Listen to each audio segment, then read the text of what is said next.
Cool. Shaan, thank you so much for joining me on my podcast. I'm a big fan of your work. I'm looking forward to talking to you. No problem. Who's been the best guest so far? Who do I have to top? The guest so far that I was the most like kind of nervous to talk to, that I got the most out of, was Ramit Sethi. I've Okay. looked up to him, I don't know, just my entire like entrepreneurship career. I Interesting. have Why do you look up to him? I don't know him very well, but Ramit I've seen Sethi. his like website and stuff like that. But I've never met somebody who's like, I really look up to that guy.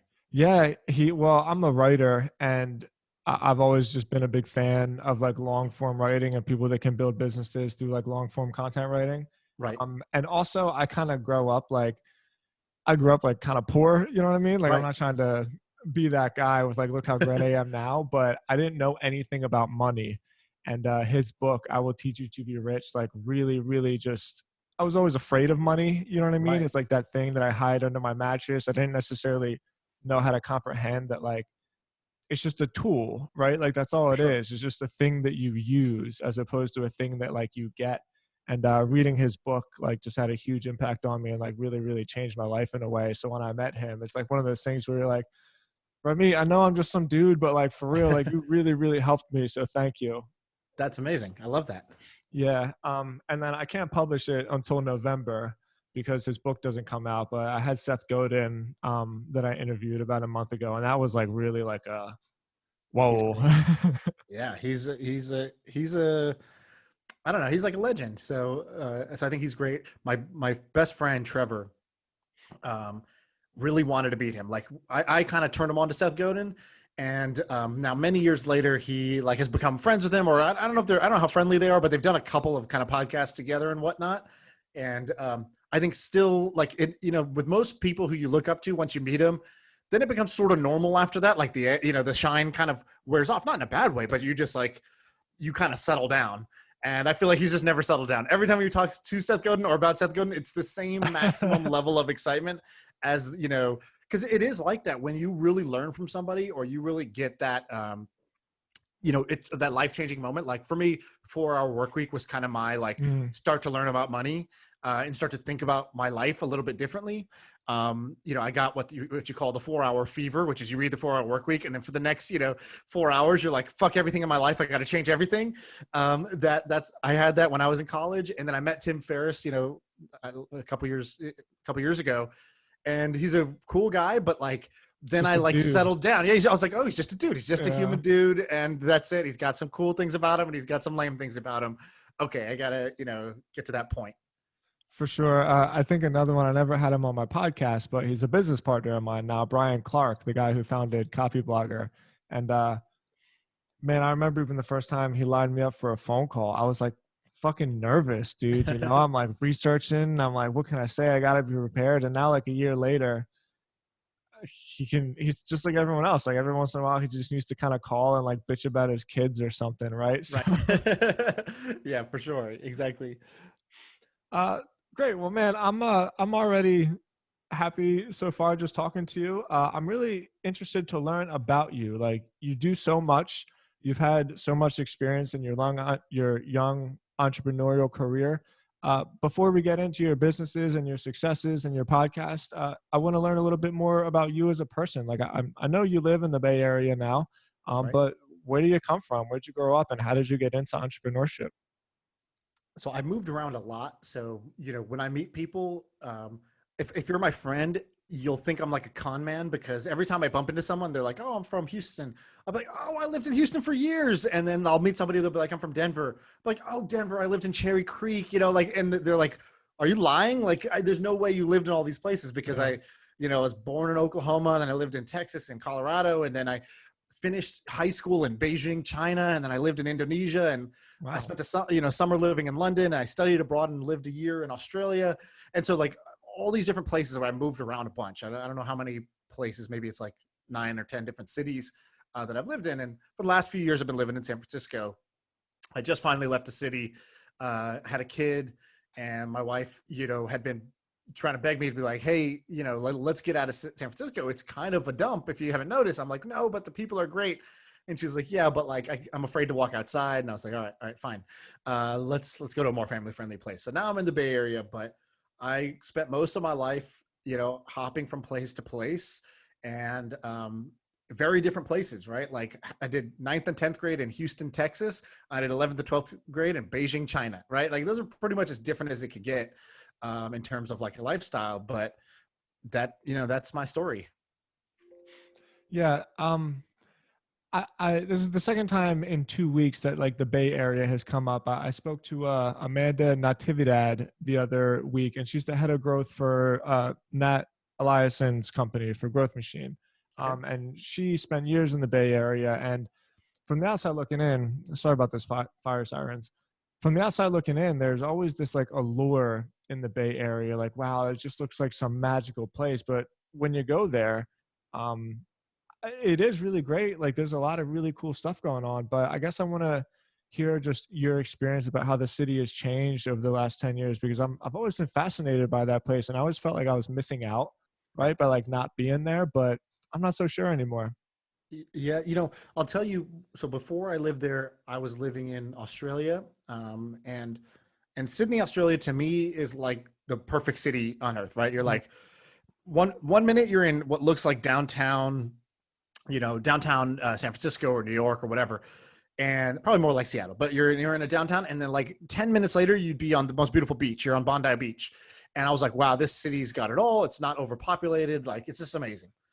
But I left because the one thing about Australia is it's like everybody in the country made a truce to not like work too hard. It's like, yeah, it's like I won't do it if you won't do it. And because of that, everybody sort of gets ahead without having to like kill themselves working. It's amazing. They have a great lifestyle and a great life balance. The joke I in my head, what I realized was I was like, you know how a lot of women wear makeup or heels? Women put a lot more effort into their appearance, whereas you and me, we put very little into our appearance, and it kind of, for me at least, it shows. And so, guys sort of made this truce. It's like, hey, I won't start doing that if you won't start doing that. And because of that, we're all sort of it's all relative to each other. That's how I felt about Australia.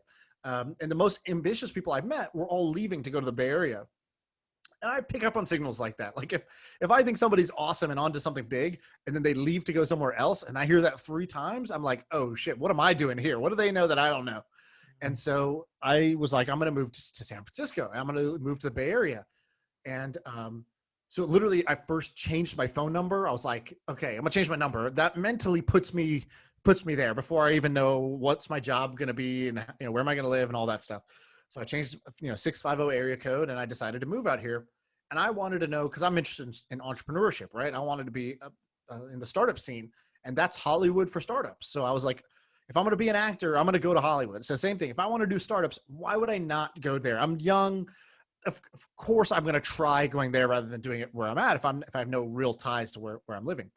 And so I picked up and I left, and I went to San Francisco. And the thing I noticed that I think is magical is that in every city, the people in the city value different things. And so, like, let's say you go to New York. People in New York, I think, value what I'll call power, and power is in kind of like finance there, and it's also in maybe like kind of the old money power, right? Like generations of New York families that own the brownstone buildings and whatever.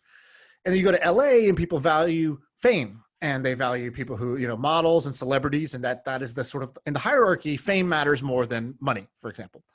And in San Francisco, the thing that's valued the most is ambition. And so you get people who signal, just like people in Hollywood will get plastic surgery to look better because they think that, they'll say that's the thing that's valued amongst that culture. And of course, I'm generalizing here, but like, let's roll with me for a second. So in San Francisco, it's the same thing where you have somebody who's working on, payroll software for blah, blah, blah, and it's going to be a great business. It's going to print money. But they'll virtue signal, and they'll be like, no, our ambition is to change the way that people, earn a living. And it's like, well, yes and no, right? Like, but the reason people do that is because what's valued here most is ambition. And so the way that is awesome is when you meet people here, everybody is trying to one up each other's ambition. And the way to do it is to say, I'm changing the world in this way. No, I'm going to launch rockets to Mars. It's like, no, I'm going to go to Mars, and then I'm going to put Wi-Fi on Mars. It's like, well, we have to sort of keep raising the ante in order to like win the status game in San Francisco. And so what I noticed was, in every other city I'd ever lived, I was always the oddball. Everybody else had a normal job, and they were proud to be a doctor, a consultant, a banker at a big firm. And that's what was cool. And here I was, the weirdo, saying, I'm going to start a newsletter, or I'm going to, I'm going to make this, app. And I was like, okay, cool. Good for you. Pat on the head.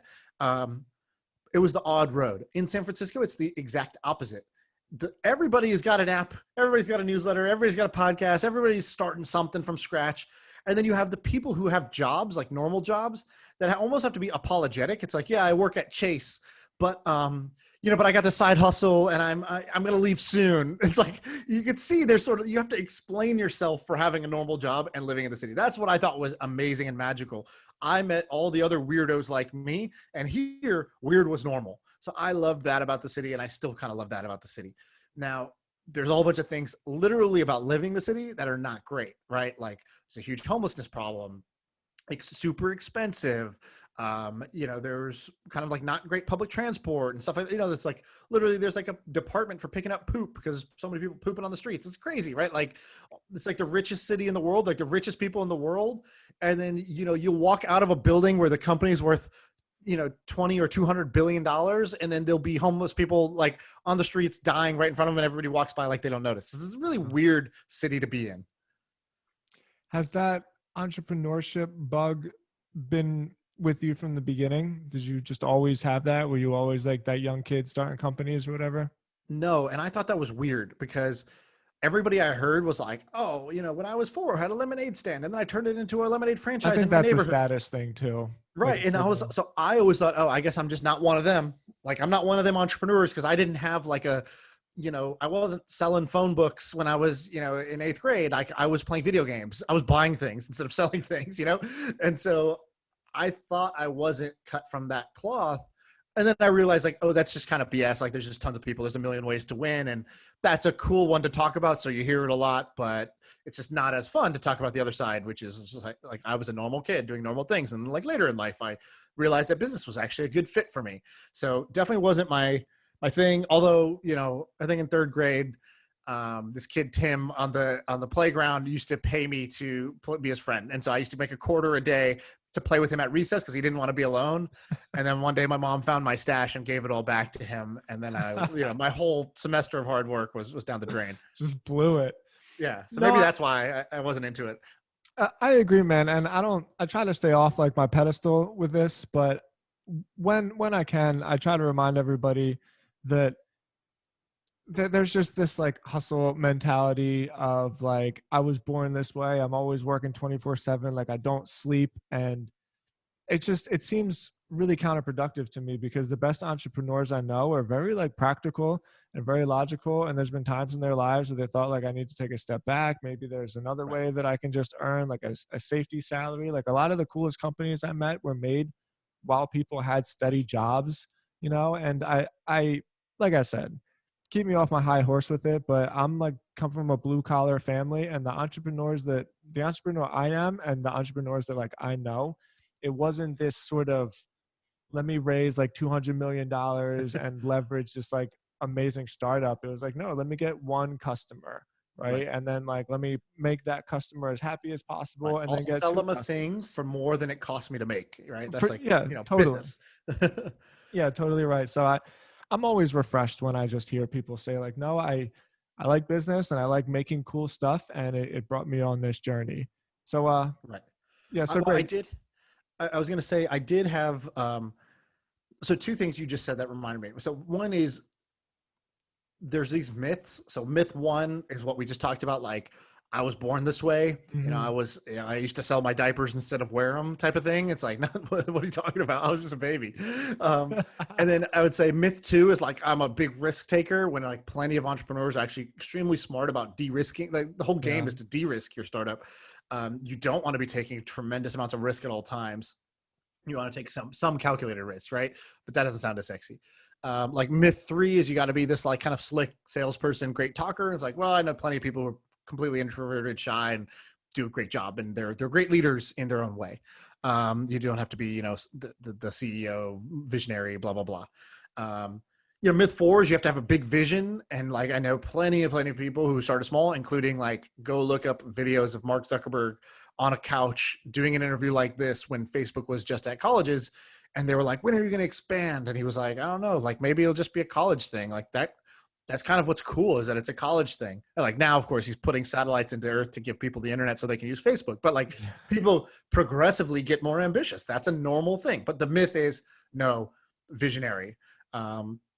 Another myth, like I really like Chris Sacca. I think he's an amazing kind of investor / person, but he's a storyteller, and he tells these stories. And I think they're sometimes destructive, where he tells these stories like, all the best founders I invested in, Uber, Instagram, blah, blah, blah, they knew from day one that this is going to be huge. I remember talking to Kevin Systrom from Instagram, and he told me, when we're at 50 million users, we're going to do this. And, at the time he was just a dude in a co-working space. And I think like maybe something like that happened, but like, trust me, every entrepreneur has doubts. Every entrepreneur starts, has most of their time when they think it's small. And hey, I know a lot of people who also had that belief that didn't work out too. So like there's counterfactuals. I don't know. There's just a lot of myths that like, as I've encountered them, I'm like, oh, I got to like change the chip out of my brain. Yeah. There's the chip that got implanted in me, I feel like, which was like the stories people tell. And then there's like the new chip, which is like the evidence I actually have seen now after, 12 years of trying to do this thing. For sure. And I appreciate that. And I admire that. It's funny. I can tell that you're like a podcaster because you're used to listening really well to the things I say and then like reflecting on that and going off on your own conversation. That's always different when people are kind of on the other end of it, like just expecting you to kind of guide them. I feel like I could just say something and then you could just like run with Riff it. off of it. Yeah. So actually on that note too, I'm like really curious from my standpoint, just because I want to learn this from you. And I'm sure the people listening want to learn this as well. The podcast that you're doing with Sam Parr from The Hustle, My First Million, I joked about it a little bit with you. Like it doesn't have the highest production value by any means. Correct. Like I don't even think you guys have an intro. The commercial is Sam kind of stuttering through his way about like some fitness app, but with that being said, your podcast is taking off and you guys are building like a really, really huge audience. I want to know from your perspective, like what is it about either the content of the show, whether it's the dynamic between you and Sam, like what is it about you guys that is creating that, I hate to sound buzzworthy, but like that cult like following, like what are you guys tapping into? So I'll tell you the kind of the origin story, because I think, while I could try to tell you what I think is the secret sauce, A, I may not know, and B, not that useful for people listening, but I'll tell you kind of how we got here, because I think that might be the answer. And I think it's more relatable to everybody who's got their own projects in mind. So why even start the podcast? Started a podcast because I was bored, because I was selling my company. And when you sell a company, there's this process, the due diligence process that can take 2-3 months sometimes, while they're basically, kicking the tires of your code and your data room and all that good stuff. And so I'm the type, like many of you probably who are listening to this, that I can't sit still. Like if there's time, I'm going to fill it with like a project. I love projects. I love coming up with projects. I love abandoning projects. I love everything about a project. I love succeeding. I kind of like failing too. And so, I was like, oh shit, well, I can't start up another company or another product right now, because that will like blow up this deal. So I needed a place to put my creative energy. So I was like, I'm going to do a podcast. So that was the first thing. Started on a whim. The best things I think can sometimes start just on a whim. The second thing was I had like kind of like what I'll call the floor and the ceiling. The floor was like, worst case scenario, what happens, right? I was like, worst case scenario, I'm going to have an excuse to meet a bunch of cool people, because I'm going to say, come on my podcast. Yeah. And I was like, for whatever reason, really successful people will come on your podcast. They don't even ask how many people listen to your podcast. I know, right? Like, it works so well. You could have a 0 listener podcast. And I know I have a friend who I'm pretty sure he gets like maybe 500 people listening to every episode. It's not very many people. It's like small in the podcast world. And he's had heavy hitters come on his podcast because he's persistent. And because people, I don't know, it's the ego. They just love being on other people's podcasts. Yeah. It's like, it's hard to get a meeting with someone, but they'll come to your conference and speak, type of thing. And so I was like, hey, I don't want to ask these people for coffee. I don't even drink coffee. So fuck that. Like, why don't I invite them on my podcast? I have a higher hit rate. So that was my secret motivation. Excuse to hang out with cool people. I don't care if nobody listens to this thing. I'm here for the guests, not for the listeners. And then the upside was like, if this happens to take off, man, that'd be cool. If I had like a community of an audience, I thought if I I was like, the coolest thing I could do is if every day I woke up and I was able to be in what I called a million people's earballs. I call them earballs, which is just like, you know, how powerful would that be if, you know, for 30 minutes or an hour, or whatever it was, people were listening to my content. That's like a superpower. That's like, you know, mind control for the universe. You know, if you're in people's ears, it's a very intimate experience. And so I thought, wow, that would be a really powerful platform. And if I think I have good knowledge to share, or if I think I have good energy that I can give to people, that's an amazing medium. But let's not dream about that. That's probably not going to happen. All right. That was step 2.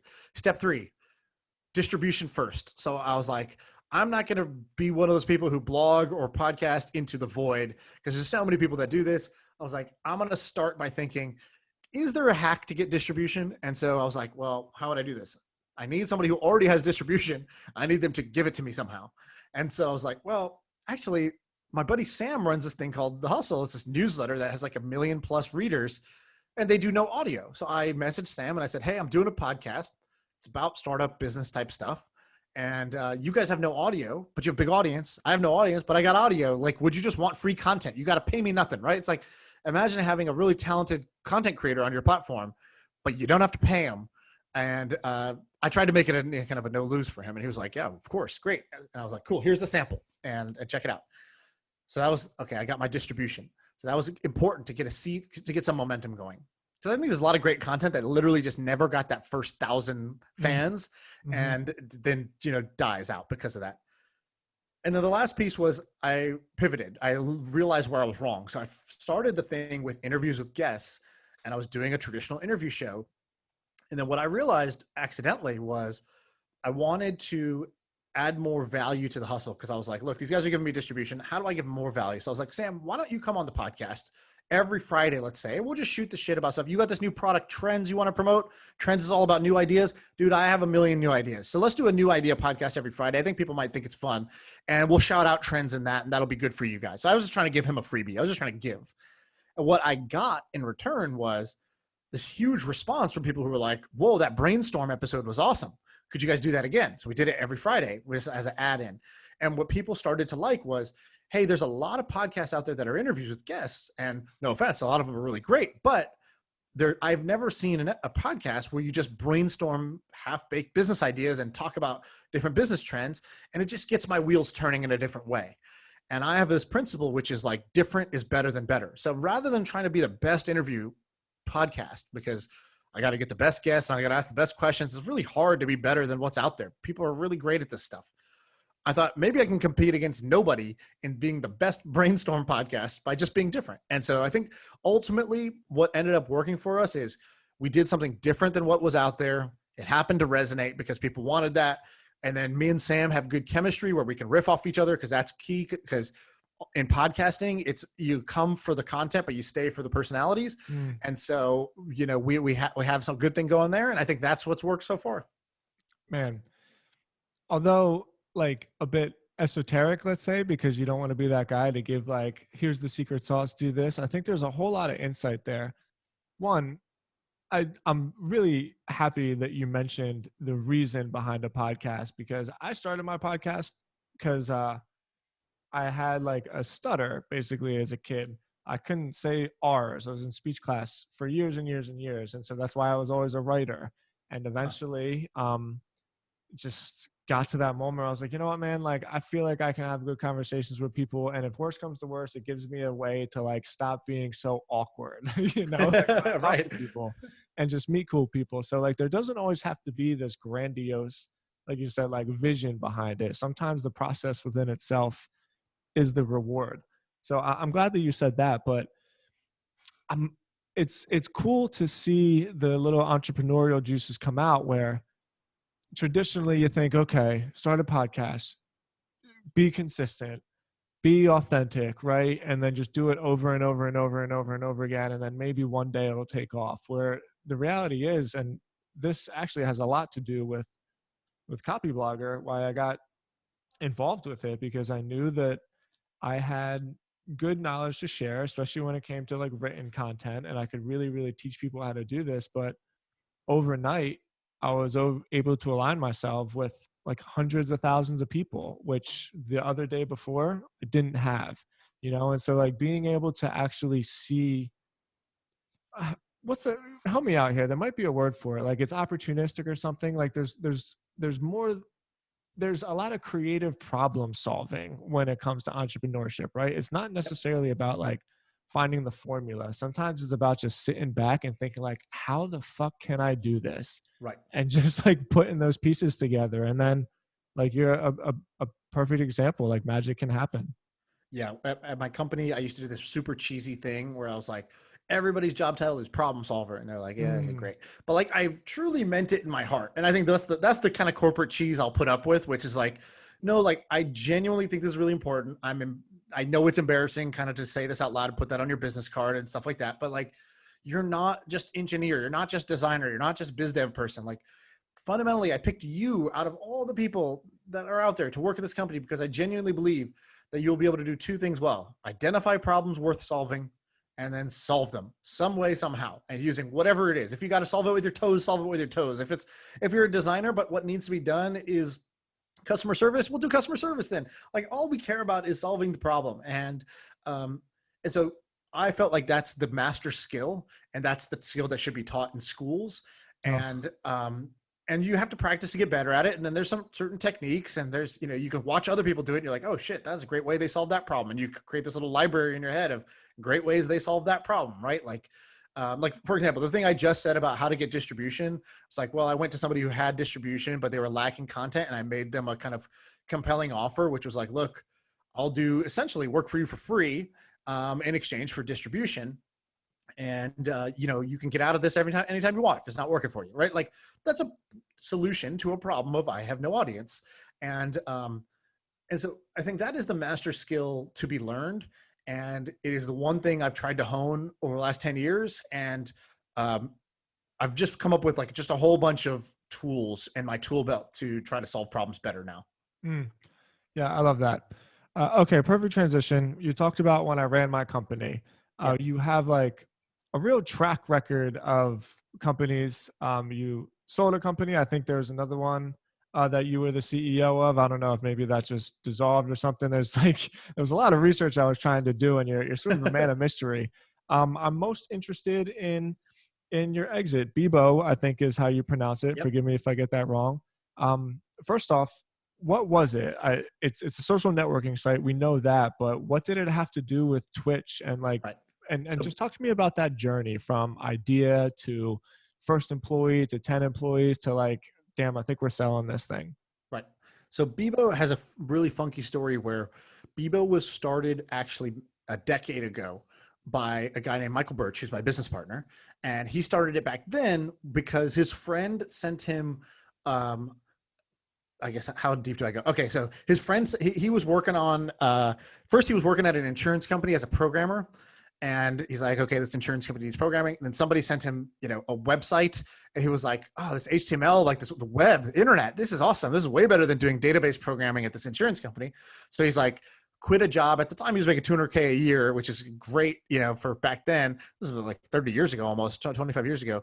And so he starts building websites, and he's like, oh, okay, this is cool. And he's early on the internet, early platform. People tend to get some rewards. And so he built a couple of projects. One was called Birthday Alarm. It was just going to remind you of your friend and family's birthday.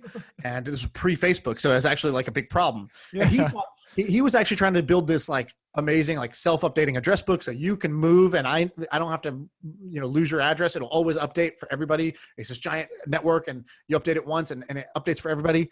And nobody cared about that shit, but he used to do customer service because he was a one-man show. And the only thing people ever said positive about his website was that, hey, thanks for those birthday reminders. You saved my ass the other day. And so then he spun it off and built a birthday website. Okay, so fast forward a little bit. He's building this, birthday e-card site back in, kind of early 2000s. His friend sends him a link to Friendster, which was like the first social network that kind of got popular. Yeah. And he's like, oh, holy shit. Of course, people are going to make friends on the internet in this way. You're going to put up a picture in your profile. So he's like, oh, I got to do that. So literally stops working on his business that made him a millionaire. Like it was doing a few $1,000,000 a year in profit. And he literally just stops working on it. And he's like, cause he's just followed his curiosity. So he builds a social network called Ringo at the time. Now builds a social network. back then social networks were very rudimentary, just a profile and nothing else really. Yeah. And but he gets a whole bunch of members pretty quickly, because again, that was kind of what's new on the internet. So he gets like, I don't know, a few 100,000 members, which is a lot of people back in the kind of 2003 range of the internet. And but it's just bleeding money because people are using his website. He's paying all the bandwidth bills, and he has no idea how to monetize this thing. So he goes to a meetup, like an internet people meetup or whatever. And this guy meets him, and he's like, tells him what he's doing. And the guy's like, oh, this is fascinating. I'll give you, I don't know, $4 million, something like that. I'll give you $2 million for the site. And he's like, sold, it's yours. Like, I don't want to pay next month's bill anyway. So like, great, it's yours. So he sells a social network. And then at this time now, MySpace comes out, Facebook starts on some college campuses, and he starts to realize like, oh shit, I think I kind of gave up a little early on this social networking thing. Like, this can actually be big. And at this company who acquired him, he learned a whole bunch of tricks about like, on the internet, quizzes go viral. And so he ends his 1 year like non-compete. And the next day he's like, I'm going to start a new social network. And he starts Bebo.com. And he starts it with a quiz, which is like your best friend's quiz. So how well do you know me was the name of the quiz. So I answer 20 questions. I send it out to my friends. And I say, see how well you know me. They take the quiz, and it gives them a score. Like, Shaan, the 5th best out of all these people. You should do your own and send it to your friends. So it goes super viral, as you can imagine. And 9 days, it gets 1 million members on to sign up on the social network. And it becomes, over time, it becomes the most popular social network in Europe and in Australia and a bunch of different places. Not the US. It was 3rd biggest in the US after MySpace was number 1. Facebook and Bebo were not kind of like 2 and 3, neck and neck. And but it was number 1 in Europe. And so, fast forward a little bit, Facebook starts to grow really fast. It starts to kill MySpace. It starts to kill Bebo. So he ends up selling Bebo kind of at the top of the market to AOL for $850 million. So that's his story, not my story, right? So he sells Bebo at that time. He then is like, 800 millionaire basically, because he had bootstrapped the whole thing using his birthday alarm money. So he had only raised some money from venture capitalists at the very end, but he owned, a huge chunk of the business, him and his wife, Xochi. And so, husband and wife duo, they had done 2 businesses before, and now they're like, okay, we still want to keep doing new things. We love starting things from scratch, but now we can do this on our own terms. So it was like kind of entrepreneurial dream. So they started an idea lab. This is where I come in. So remember I said I was in Australia. I wanted to move to San Francisco. Yeah. I had this idea in my head of, I want to somehow, in the next 4 years, I want to get 20 years of experience. That was the question I asked myself.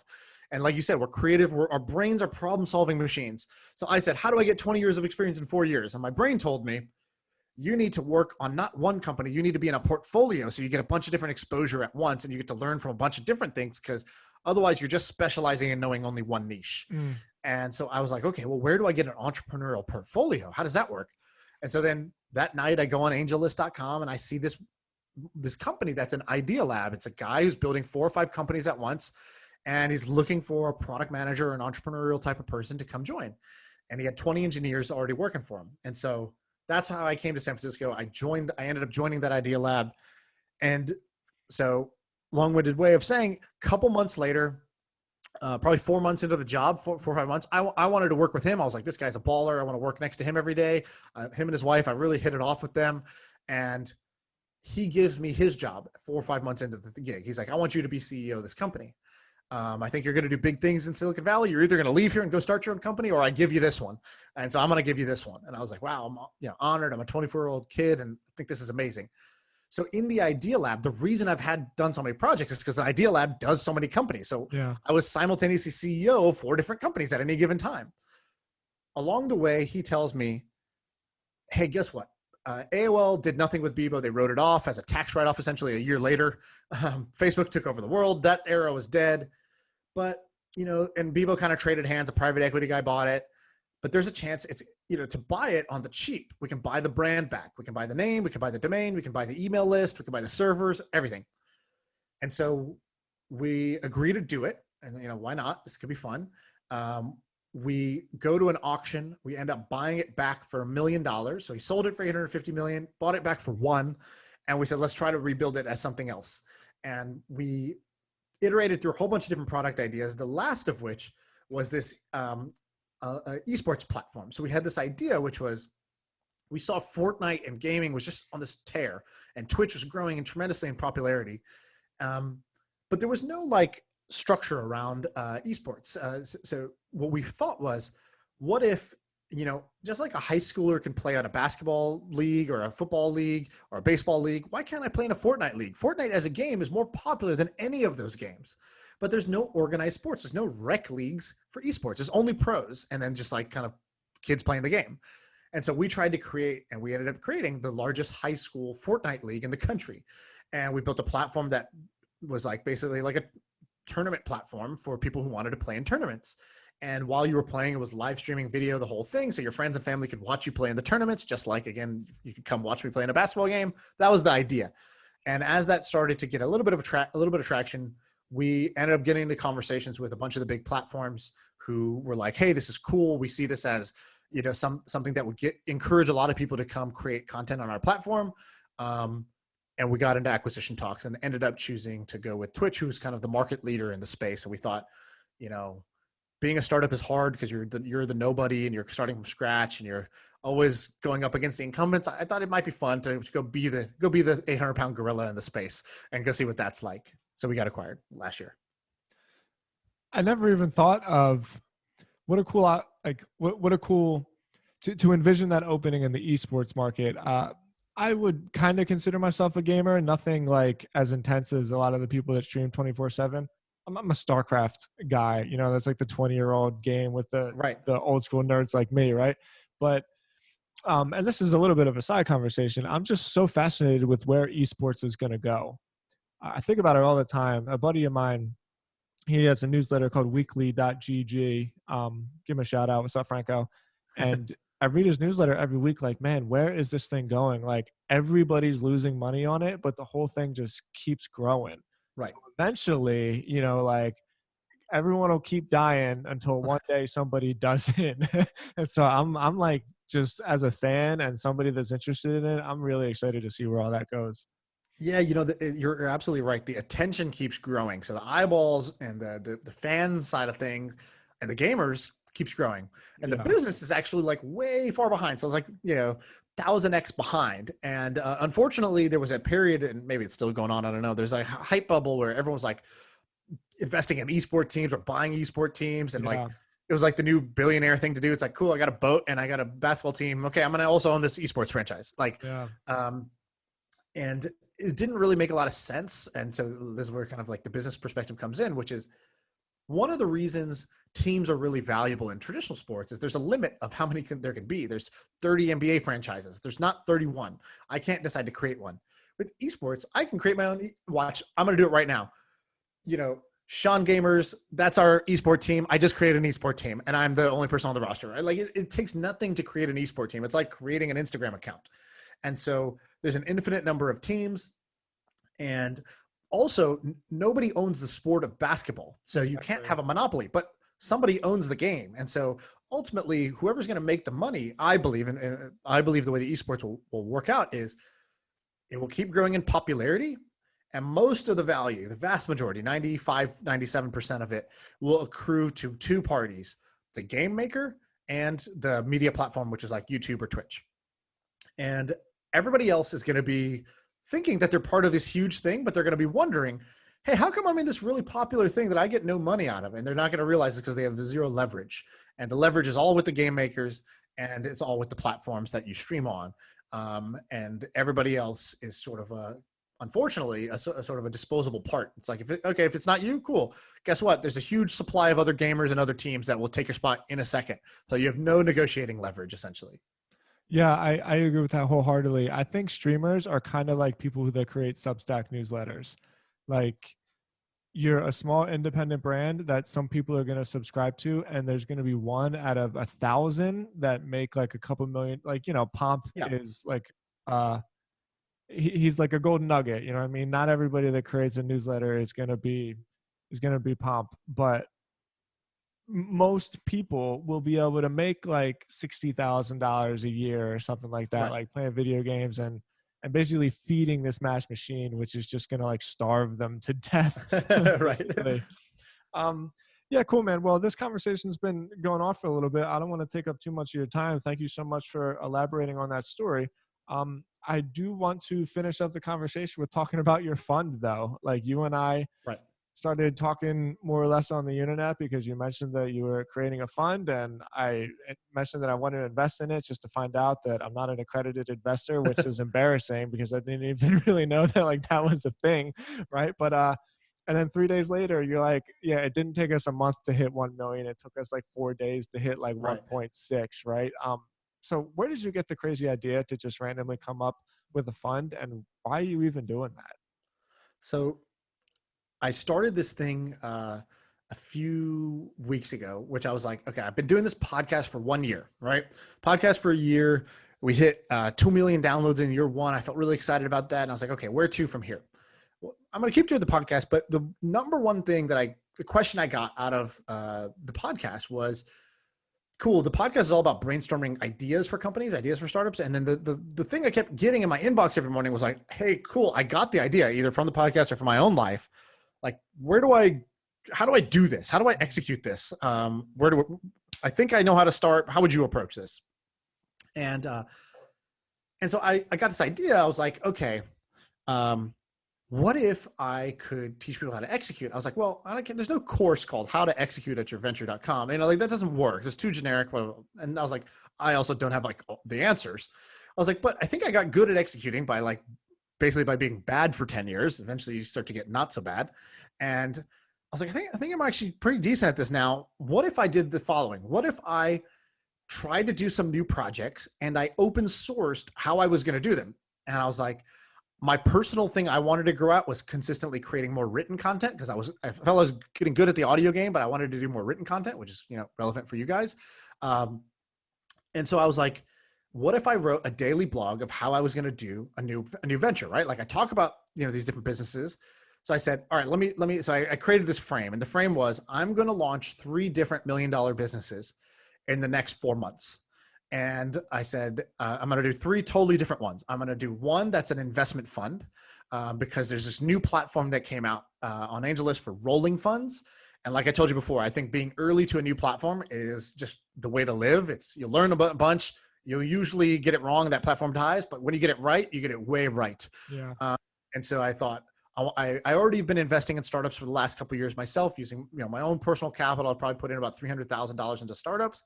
Well, what if I could write bigger checks into some of these companies by having a fund behind me? Then I could, have a bigger ownership position. And if these companies pay off, like I think they're going to, then that would be great. It'd be good returns for me and for anybody who invests with me. So that was the fund. And then I had 2 other ideas. I said, I'm going to show people how I would build an e-commerce product. And I'm going to show them how I would build an information or a digital product. And I'm going to literally do a daily, 5 times a week blog of what I did that day to execute these things in real time, not like after the fact. And so if I fuck up and I take some wrong turn for 4 days, I'm doing the wrong shit, you're going to see me do the wrong shit because I think that's very real about how execution works. So the first thing I created was this thing I called the All Access Pass. So if you want to subscribe to it, it's allaccesspass.io. So I was like, I'm going to do this. And the first venture out of it was a fund. And so anyways, that's how I got the idea to do the fund. And that's how I launched it. And basically we're 11 days in now and we've raised $2.5 million now. So every project, and this is in the All Access Pass, day one is how I kick off any project I do. And I have this like a little template I use of like what a kickoff looks like for me, how I set my plan up. And in any plan I do, I set kind of like a minimum goal. Like I think this would be a solid win. This means I'm like in the game. It kind of worked. And then there's like what I call the fuck yeah win, which is like, what number would be like, wow, like, fuck yeah, this is amazing. And I set both of those benchmarks. So my small win was $1 million if I could raise $1 million in 30 days from using none of my own personal network. So like you reached out to invest. I have never met you. We had never had a conversation.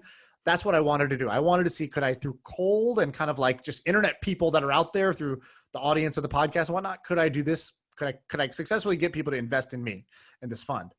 And so 1 million was the goal in 30 days. And in 11 days, we hit 2.5 million. So we hit the FEI goal, which was 2.4. We crossed that as of actually yesterday. And so now I'm done fundraising with that. Now it's about actually investing it successfully and deploying it. But that's the adventure I'm on. Next 4 months, so I'm launching 3 of these different ventures. The first one was a fund. I'm going to finish that one up this week. And then I'm going to launch the next venture and show people how I do that next. So an e-commerce and a digital product brand. What's your e-com product?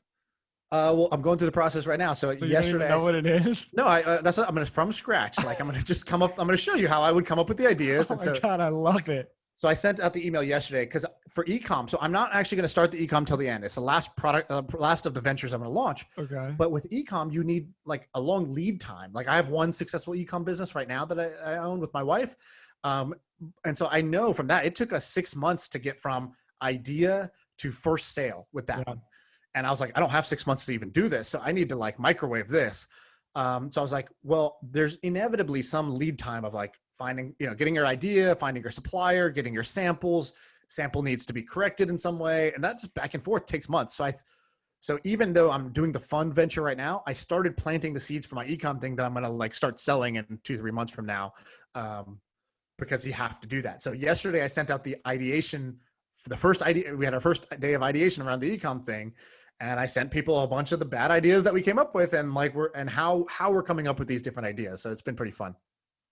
I love that. I think that is like so fun about the internet is you really just get to do it and screw up in public in real time and just use all of the feedback you get to try to figure out what you're doing. Right. Like exactly. I love that. I think that is such a fun story.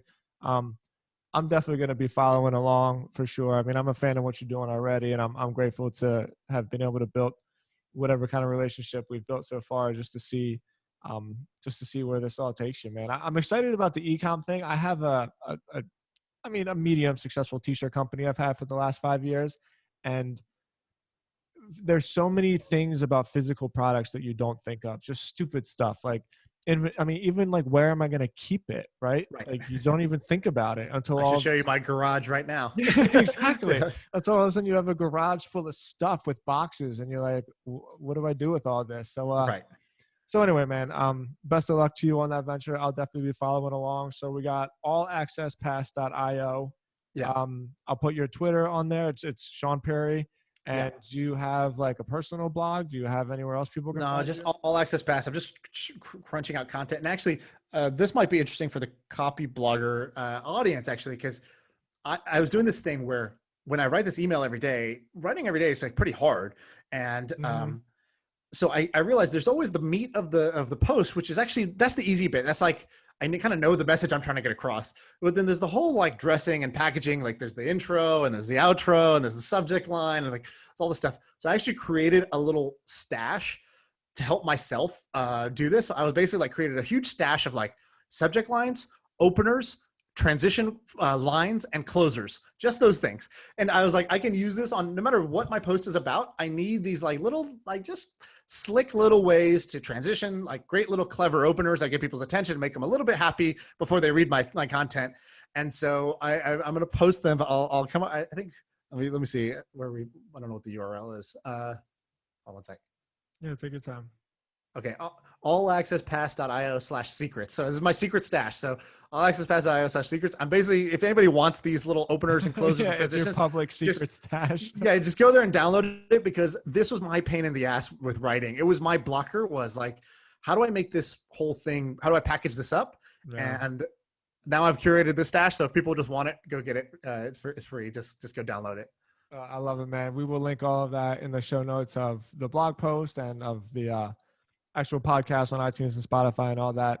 Man, Shaan, it was great talking to you. I love your energy, man. I am not just your enthusiasm, but just your willingness to like have fun with these projects, because at the end of the day, like it's not that big of a deal. And it seems like you feel that way about it. Like, yeah, this is cool. I'm trying to make money, but it's also not that big of a deal. And I find that very refreshing, man. So thank you for your time, man.